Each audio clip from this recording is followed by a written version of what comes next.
Welcome, IT changemakers, to the DEX Show with Tim Flower and Tom McGraw. Let's get into it.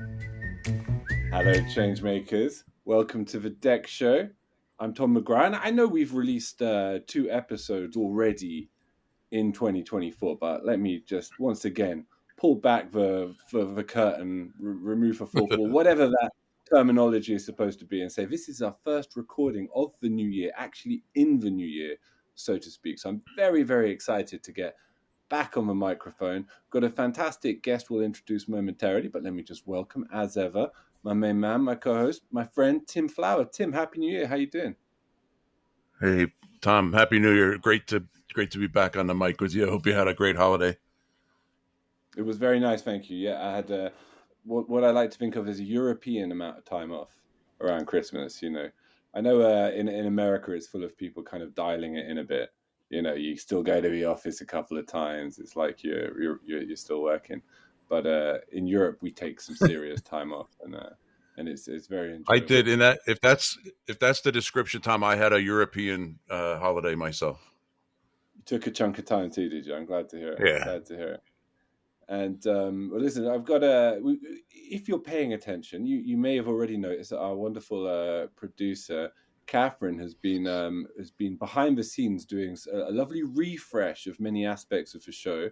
So we have a brand new brand, a brand new insignia, I guess, for the DEX Show. We have a brand new LinkedIn page. Please look us up, and if you listen regularly, give us a follow. There'll be lots of exclusive content and news items dropping there. And we also have a fantastic new questionnaire that we're sending out to all of our guests. And let's get to some of the details on that questionnaire momentarily and give it a test drive. But first of all, let's welcome the crash test dummy himself for the day. He is Matthew Robinson. I think you go by Matt, is that right? Matt's absolutely fine, yeah. Fine by you, okay, great. And you are IT Service Operations Manager at Collinson Group. Welcome to the show, Matt. Delighted to have you as our first guest for the new year. How you doing? Thank you very much. I'm delighted to be here. Yes, I'm soldiering on, making it through January. Happy to see some slightly lighter evenings and mornings slowly begin to creep in, which is making me feel a lot better. Oh, it's such a grim month, isn't it? But it's kind of, it's all, you know, the older you get, you kind of learn to enjoy it. I think you enjoy yes. You know, it's the long, slow build up to spring. That's how I think of these months. Now we've got the festive weeks out of the way, and so Matt, you were the first person to fill in our new guest survey, giving Tim and I a chance to kind of get to know our guests a little bit better prior to even talking to you. And there's a bunch of different questions there, all very well chosen. My favorite one that Catherine's included in it is about, like, what is your life motto? I like the idea of a life motto. I don't know yet if I have one myself, but I liked yours, Matt. If I can quote it, if I can be so bold, will it matter in 5 years? If it won't, don't let it stress you. There's wisdom there, Matt, I have to say. Thank you, Rose. I can't claim complete credit for it. It was something I got from Cher on a Graham Norton episode, but it so wonderfully encapsulates a way to look at life and, you know, to evaluate whether things are worth letting yourself get stressed by. And, you know, to have that, will it matter in 5 years' time? If it's not going to matter in 5 years' time, then, you know, don't let it affect your life. But if it's going to be something you'll look back on 5 years' time and think about, then it's something worth giving that extra time to, and extra time to think and consider. You know, my motto is, if it's not going to matter tomorrow, don't worry about it. Well, yeah, I suppose. Yeah. I think as we amass these life mottos, I think I'm going to take them all in, and by the end of the year, I'm going to pick one, because I don't know if I do have one. But Catherine, our producer, since you've joined us and since this is your question, I wonder if I can pull you onto the mic. She doesn't expect this, everybody, so she's looking a bit alarmed. But I wonder if do you have a life motto, Catherine? I reckon it's a good one if you do. My dad always said, you win some, you lose most, growing up. Wow. And so every time something goes wrong, that's typically what I say. Say, you win some, you lose most, and you move on. And you look real optimist. A great way to instill a bit of durability in your children, I think. I think he's clearly a wise dad. I love it. Well, listen, Matt, welcome to the show, and thanks, Catherine, for the great questionnaire. I think we're going to have a bit of fun with those this year. But listen, let's begin, Matt. Let's get professional now. Enough. Sure. New year, new beginning preambles here. But tell us first of all, tell us something about yourself and your role at Collinson, please, Matt. Yeah, so Collinson, as you said, I'm the IT Service Operations Manager. Primarily, my day-to-day role is managing our service desk that's provided to us by a third-party vendor. So I'm making sure they've got everything they need, tickets are getting progressed, escalations are getting dealt with, all of that good stuff. I joined Collinson about 4.5 years ago. I actually came in to do their Windows 10 rollout ahead of their upgrade to Office 365. Joined them as end user compute manager, and then moved into IT service operations about 2 years ago. As I say, predominantly just looking after that service desk and some of the associated services.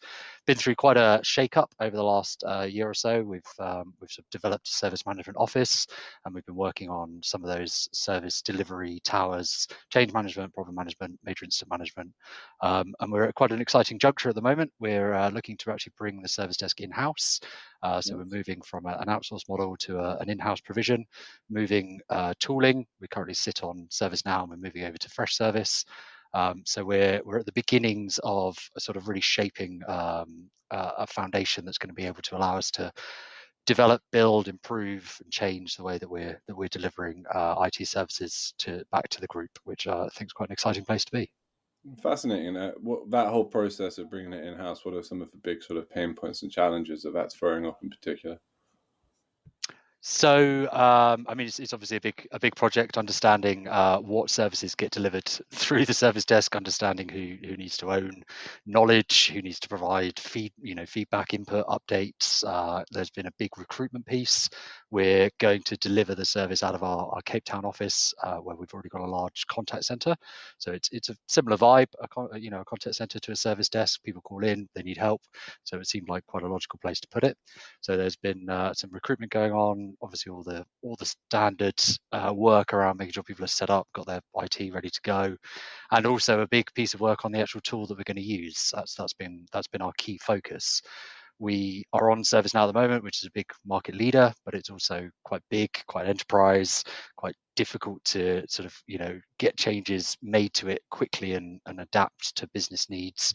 So we've gone with Fresh after some evaluation work. We use another one of their products in our contact centers to manage customer contact, and so we felt it was a really good product that we could use and have in-house expertise to help us respond to the business requirements and help us to deliver a better service by improving things, developing new options, workflows, functionalities, and starting to look at how we make the service better as we sort of go forwards. There's upsides and downsides of insourcing and outsourcing, and everybody's got views on it, I think. But I think that for me, the critical thing to remember is with outsourcers, you tend to be a little bit more restricted in terms of adaptive response to the business. If you've got something in house, you can change very quickly and you can respond very quickly to business pressure. When they need things, you can deliver services at pace, whereas with an outsourced model, they tend to be a little bit more fixed, and it tends to be a little bit more difficult to move things quickly, which can be a good thing at scale. But when we're on the slightly smaller side and we need things done quickly, that can be a bit of a blocker for us. So, Matt, as Tom reminds me frequently, I'm not only a proactive IT guy, I am an old IT guy. So I lived through the dark ages when IT was literally in the dark. And I think Tom probably thinks I'm still in the dark.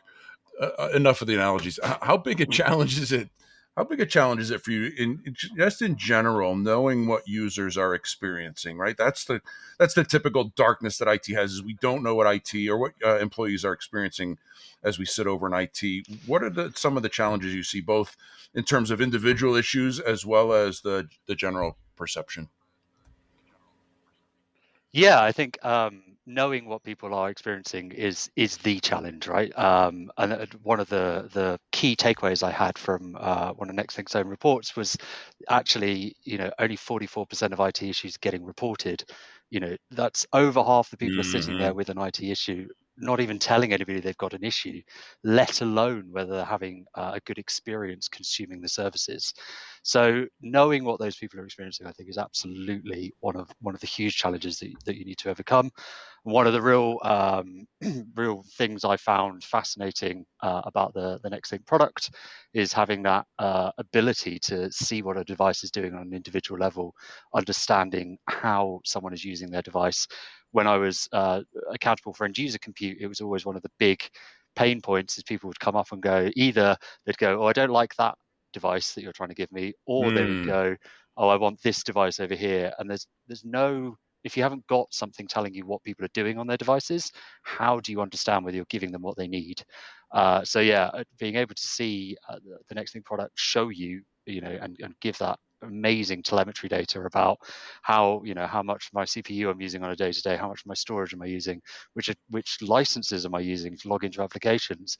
Having that information allows you to make informed decisions and to put strategies in place. And I think without tooling that tells us that, I think it's going to become more and more of a struggle to deliver a good quality service.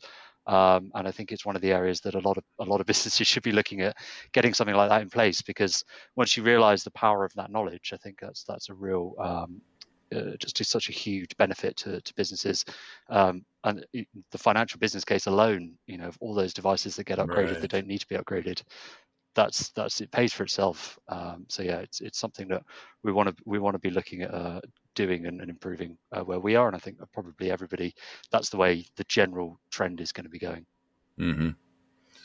So it's often said that proactive IT and DEX as a discipline are a journey, right? You don't wake up on Monday morning and all of a sudden, you see everything and everything is solved. But let's talk on the personal side about journeys. I travel a ton with work, but I don't have a lot of time to explore. You recently had quite a journey to the Far East. What was that like? How did you choose that area of the world? Because you did wake up on a Monday morning and find yourself in a different place. What was that journey like?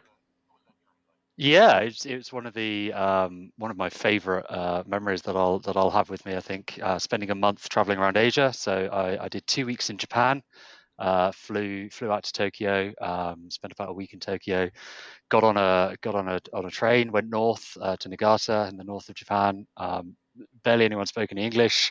It was a crazy experience. I lived off Google Translate and using the great functionality that they've got, where you can use the lens to translate in real time what's in front of you. I don't think I'd have eaten if I didn't have that in front of me. And from Japan, flew to China and got a train from Beijing all the way to Hanoi in Vietnam. Hopped over to Bangkok in Thailand before coming home. It was one of those things. I love new cultures. I love experiencing different ways of life and seeing some of the sort of great things that our world has to offer. So it was a challenge that I wanted to undertake. Going, can I do it? Can I make it round? Will I get to see everything on my list? And yeah, I did it, and that's an amazing sense of accomplishment. Something I'm very proud of. Yeah, it's an area of the world that's on my bucket list. I've got to find a way to get over there. It sounds like it's well worth the time to make the trip, right? I think somewhere I would especially recommend Japan. I think as sort of, it's such a different culture and it's such a different experience. It's an incredible thing to see. And I always think that getting out there and seeing different ways of existing and life going on in these faraway places gives you such a sense of perspective on your own kind of preconceptions and social norms and the way that we interact and function on a day-to-day basis. So I think getting out and seeing the world is one of the best things anyone can do. So let's stay on that journey, kind of the concept of a journey, a lot like traveling. You're never really done, right? You set the places you want to go, and then you get to the next place, and the next place you build on it. You're clearly on a journey around proactive services and a proactive mindset. What are the next milestones, the next places you want to visit in that journey? What are you aiming to achieve over the next couple of years? Yes, I think we need to be focusing in on how we automate better, how we take those tasks that are currently being done by people that are repetitive, that could be automated, and get them automated. We're still quite manual. One of the big challenges we have across the company is applications with single sign-on, adding people into AD security groups to give them access. These things that you could put into tooling and you could get automated to take some of the workload off, to free people up to start looking at other areas that could be value add. And so we haven't kind of fired the starting gun yet, and I think the starting gun is going to be our shift onto our own tool, because if we can't update our portal, give people a service request and put a workflow in behind it, then we're going to go nowhere. But having that ability in-house to do that development work, I think then opens the door to us then being able to get started on that road. And I think it's one of those things that builds momentum. If you take away having to add a joiner to a security group because they need access to an application, and that's no longer a job that a service agent has to do, you've immediately freed up a bit of their time. Right, what are they then looking at? What's the next bit that they're having come through over and over again? I need a shared mailbox created, or I need to run a script every time someone leaves. What are those activities? And it's a snowball effect, I think. Once you can get going, and I think the hardest bit is getting going. So I'm hopeful, I'm optimistic that, as I say, this switch between tooling, so that we've actually got that ability to start developing our own roadmap for the tool itself, for what people see, for the portal that people go to access their services. Once we've got the ability to start putting new things and putting workflows in behind them, that'll get us going. And we've just got to overcome that first. It's almost like getting the wheel turning, right? Getting it going the first time round is the hard bit, but once you've got some momentum, it becomes a little bit easier to maintain. It really is amazing. Once you get rid of the tactical work that people do, the treadmill that you're on day in and day out of the same, I got to fix a blue screen again today, I got to fix another outlet crash. Once that tactical work goes away and you free up people to do strategic work, you also free them up to do creative work. You're going to start asking yourself, what if we did this? How about we take a different approach and solve it this way? The creativity and strategic work that you can do once all the noise goes away really is cool. And DEX has enabled that, right? DEX, the discipline of proactive IT, has introduced significant disruption. Me as a former customer, I can vouch firsthand that it created a significant change in the way we did business in IT and how IT was perceived. Others are on, like you are on that same journey as you adopt this new discipline. In IT, though, at Collinson, what other areas stand out for you as opportunities for disruption and innovation? Are you kind of primarily focused on proactive IT, or what else do you see going on in the market or internally at Collinson? Well, I think that concept of freeing people up in order to think creatively is really important. Collinson, at its core, is like most other companies these days, a technology company. There's an enormous amount of technology underpinning what we do. So there's a lot of engineers looking at the products. They're customers of the service desk. If they're not having what was it, 56% of their issues they're not even reporting, how much time are we giving them back to think creatively? They're already clearly intelligent, creative people. They've come up with some great products that we sell. What if we gave them each an hour back every week that they're not trying to fix IT or request something or wait for a license to be applied? What could they then do? And I think that's again, that's the snowball effect, right? If you can start to deliver a better employee experience, and people can access services that are more suited and respond better to them, you give them back the time that they would otherwise lose. What are they going to do with that time? That's an unknown, right? That's a limitless possibility. It's an infinite resource. So that's why I think it's so important. And why I think digital employee experience measures are so important, because that's how you enable it and that's how you deliver it. Cool. Interested to hear, Matt, particularly as you kind of a guy who's obviously deeply kind of immersed in a process regarding the service desk at the moment. You were at Experience London, so you last year now. So you've got a sneak peek and some insight into some of the technologies coming down the pipe, Index, by NextThink. when you look at the service desk, you consider this sort of this arc of technological evolution. How do you see that impacting the service desk per se in the coming years? Let's say the coming 5 years, Matt. Since that is your main marker of significance. Yeah, I think it'll be a shift into the world of proactive, low contact. The idea of having to sit on a phone and wait to speak to somebody, I hope, will be relegated to only the most extreme and unusual cases. One of the phenomenal demos at the event was looking at the flow tool and being able to understand the concept of a pop-up on your screen going, it looks like you need your cache flushed, or it looks like you're occupying, you're using too much memory. You need to run this diagnostic tool, or you need to run this fix. Do you want to do it now? Do you want to wait? No human contact needed. We can, the tool is there doing it. And so that ability to get people up and running before they know they've got a problem, I think is where in 5 years that's where a help desk should be in terms of delivering a good service.